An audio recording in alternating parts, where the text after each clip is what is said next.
There are palaces built on honour, and then there are palaces built on rot. The British monarchy, that ancient edifice wrapped in jewels and pretence, has never looked more morally bankrupt than it does today. The revelation that Prince Andrew has not paid rent on his Windsor mansion for 22 years and will not have to until the year 2078 is not merely a story about privilege, it is the clearest mirror yet held up to a system so corroded by hypocrisy it barely resembles leadership at all. While ordinary families scrape to keep up with rent, mortgages or energy bills, a man stripped of royal duties and tainted by scandal reclines in a vast estate that would cost millions a year on the open market. His only payment is a single peppercorn if demanded, the symbolic rent of ancient feudal days, a relic of a world in which kings could do no wrong and the poor had no voice. And yet, here in the 21st century, that same system survives. It has merely traded its swords for PR statements and its feudal decrees for quiet signatures on taxpayer-linked leases. Prince Andrew, the Duke of York, occupies Royal Lodge, a grand Windsor mansion once home to the late Queen Mother. It is a sprawling residence with manicured lawns, private drives, and the serene English countryside stretching beyond its high gates. But behind those gates lies something dark, the embodiment of everything that has gone wrong with the British monarchy. For decades, the palace has lectured the public about service, duty, and upholding tradition. Yet here stands a man who embodies the opposite of duty, reaping rewards without consequence, sheltered by the same institution that turned its back on the only prince who dared to choose decency over obedience, Prince Harry. Documents reveal that Andrew's lease, signed in 2003, grants him residence at Royal Lodge until 2078. For the privilege, he paid a one-off sum and agreed to refurbish the property, but since then, he has owed virtually nothing in rent. His yearly payment is a peppercorn, a legal term that, in practice, means zero. The cost of his comfort has been borne not by his own toil or merit, but by a system designed to perpetuate unearned luxury. This is the same monarchy that lectured Harry and Meghan about financial independence, demanding that they repay every penny spent on Frogmore Cottage renovations when they chose to step away. The same monarchy that stripped them of royal protection and funding the moment they asserted control over their lives. Meanwhile, Andrew, a man whose name became synonymous with disgrace, continues to enjoy security, property, and privilege. The double standard is not simply glaring, it is grotesque. The Royal Lodge arrangement represents more than personal greed. It represents institutional rot, a monarchy that rewards silence, punishes integrity, and hides corruption under the guise of continuity. The palace wants the world to believe that it represents stability and moral guidance, yet its actions reveal a family business that shelters the discredited and punishes the honest. Consider the contrast. Prince Harry, who served his country on the front lines of Afghanistan, who founded the Invictus Games to uplift wounded veterans, is treated as a pariah. His security was revoked despite credible threats to his life. His wife, Meghan Sussex, was vilified by the press with the silent complicity of the institution that could have defended her. Harry was forced to take legal action just to protect his own family, and still, the establishment painted him as a rebel unworthy of privilege. Andrew, on the other hand, has done nothing for the nation in decades. He has no public duties, no meaningful service, and no moral standing. Yet his comfort is preserved by the same apparatus that cast out Harry and Meghan. The hypocrisy is staggering. Every stone of Windsor Castle and every corridor of Royal Lodge now echoes with the same question. How can this continue? How can a monarchy preach about modern values and service when one of its most disgraced members lounges rent-free in luxury, while a son of the late Diana, the people's princess, is forced to fight for his safety? The truth is simple. Because the monarchy's power has always depended on illusion, it survives by maintaining the myth of moral superiority. But that illusion is collapsing under the weight of its own contradictions. When the public sees Andrew's unearned privilege side by side with Harry's exile, the facade of fairness dissolves. The institution that claims to represent national unity now stands exposed as a shelter for the select few, a fortress of hypocrisy defending its own, not the nation. What makes this scandal even more unbearable is the silence that surrounds it. The palace will issue no apology, no reform, no explanation. Its courtiers will leak carefully worded justifications to friendly tabloids that Andrew paid a refurbishment cost, that the lease was signed long ago, that it's a private matter. But every excuse rings hollow. This is not a private matter. Royal Lodge sits on the Crown estate, public land, managed in the name of the people.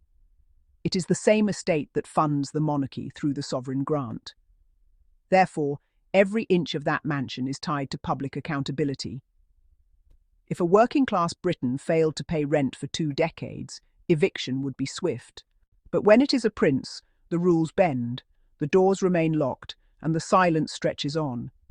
It is a silence bought with deference, maintained by power, and weaponized by fear of criticism. The monarchy depends on that silence. It always has. Royal Lodge, once a symbol of grace, now casts a shadow across Windsor. Locals whisper about its occupant, the prince who fell from grace yet never fell from comfort. The grand estate is guarded, its lawns immaculate, its windows gleaming, as if trying to mask the decay within. It stands as a monument, not to duty but to impunity, a testament to a family that mistakes immunity for honour. Every taxpayer, every soldier, every nurse and teacher who struggles to make ends meet should see that mansion for what it is. Proof that privilege in Britain remains hereditary, not earned. Proof that accountability is optional when your last name is Windsor. The most painful irony is that the same institution that shelters Andrew is the one that drove Harry away. The son of Diana, who grew up watching his mother hounded to death by the press, expected his family to protect his wife from the same fate. Instead, the palace closed ranks, not to defend him, but to defend its image. It refused to speak against racism, refused to correct lies, refused to shield Meghan from tabloid cruelty. When Harry and Meghan sought peace abroad, they were punished with financial and emotional exile. Yet Andrew, who brought shame upon the crown through scandal and denial, remains on royal grounds, his comforts untouched. The monarchy that banished a son of compassion protects a man of disgrace. If that is not moral inversion, what is? Palace spokesmen love to insist that the monarchy has modernized. They point to transparency reports, trimmed working roles, charitable initiatives. But the Royal Lodge lease lays bare the truth. Beneath the polished press releases, nothing has changed. The monarchy remains what it always was, a structure built to preserve privilege, not morality. A genuine reform would begin with accountability. No grace and favour homes for inactive royals, no taxpayer-linked land used for personal gain, no double standards in security or finance. But reform will never come from within. The system cannot dismantle itself. It must be exposed, criticised, and ultimately transformed by those it claims to represent, the people. In the wake of this revelation, the public's patience wears thin. Even loyal monarchists are struggling to defend what looks increasingly indefensible. The idea that a man can live rent-free until 2078 while doing nothing for the nation offends basic decency. The British people were promised accountability, transparency, and responsibility. Yet they see the same old story of indulgence and secrecy. What makes it worse is that those who speak up, journalists, activists, or supporters of Harry and Meghan, are smeared as disloyal or anti-monarchy. But true loyalty is not blind obedience. It is the courage to demand better. And in this moment, demanding better means calling out the moral bankruptcy at the heart of the royal institution. Royal Lodge is no longer just a house. It is a symbol, a gilded emblem of Britain's 2 nations, one that works and pays, and one that inherits and takes. It is a reminder that the crown's glitter hides a core of decay. The same institution that prays in cathedrals and waves from balconies cannot find the humility to address its own corruption. The monarchy has survived wars, revolutions, and scandals by cloaking itself in tradition, but tradition cannot save it from truth. And the truth is that the public sees through the performance now. The fairy tale has cracked. The prince who lost his honour still lives like a king, while the prince who kept his honour lives as an outcast. If Britain is to remain a democracy worthy of its people, it must confront the moral rot within its most ancient institution. Royal Lodge should not be a sanctuary for scandal. It should be a test of reform. The monarchy must decide whether it stands for privilege or principle. And if it chooses privilege, then it must face the consequence of irrelevance. Because while Prince Andrew hides behind his mansion gates, the world moves on. While he lounges rent-free, the British public pays. While the monarchy protects him, it loses the trust of those who once believed in it.